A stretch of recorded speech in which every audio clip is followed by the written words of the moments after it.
सरकारी कर्मचारियों या क्या? देखिए, सिर्फ इसलिए नहीं कि हम बजट का विरोध कर रहे हैं। मैंने पिछले वर्ष भी माननीय वित्त मंत्री महोदय जी को इस बात के लिए आगाह किया था कि जो आप प्रावधान कर रहे हैं, जो आप विधानसभा में आंकड़े रख रहे हैं, वो आप क्या पूर्ति कर सकेंगे, ये प्रमुख है कि नहीं।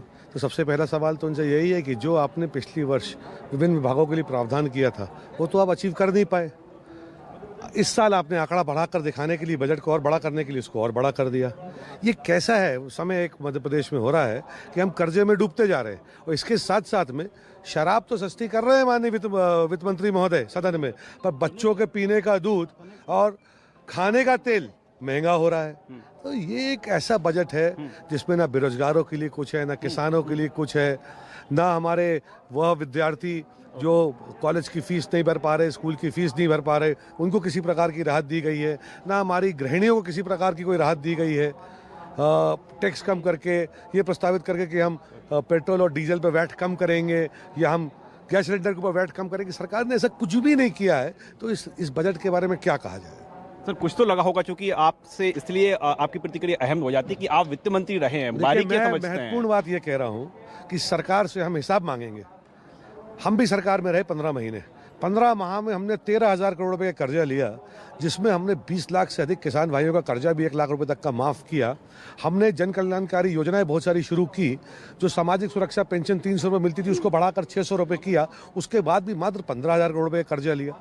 किसी चीज़ में किसी प्रकार की कोई वृद्धि सरकार के द्वारा लोगों को राहत देने में नहीं की गई। तो ये 56,000 करोड़ रुपए का जो कर्जा नया मध्य प्रदेश के ऊपर चढ़ाया गया है, इसका क्या मतलब है। सर, ये जो सरकार पैसा कहाँ खर्च किया आपने? वित्त मंत्री तो बोले हैं ना कि चाइल्ड बजट की बात करें, यहाँ तक ये कहा है कि जो मवेशी हैं उनके लिए घर तक एम्बुलेंस तक जाएगी, बजट में प्रावधान किया गया है।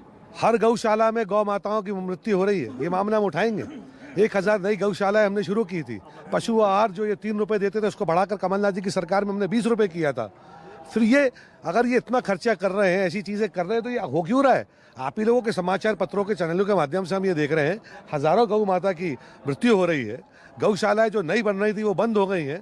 तो ये दिखाने के दांत और हैं और खाने के दांत और है सरकार। सर, एक शब्द में बात करें तो आपकी नजर में बजट कैसा है? मेरी नज़र महत्वपूर्ण नहीं है। महत्वपूर्ण यह है कि मध्य प्रदेश की 8.5 करोड़ जनता के लिए इस बजट में क्या किया गया। आप आम जनता से पूछ लीजिए, उनके लिए क्या प्रावधान है। सब निराश है, और अत्यंत ही ऐसे कठिन समय में एक निराशाजनक बजट शिवराज सिंह जी की सरकार ने और वित्त मंत्री महोदय ने सदन में रखा है। सरकार के तमाम दागे हैं, लेकिन मध्य प्रदेश के पूर्व वित्त मंत्री तरुण भनोत कह रहे हैं कि जो बजट है निराशाजनक बजट है। कैमरामैन राघवेंद्र पांडे के साथ राकेश चतुर्वेदी, न्यूज़ 24 भोपाल।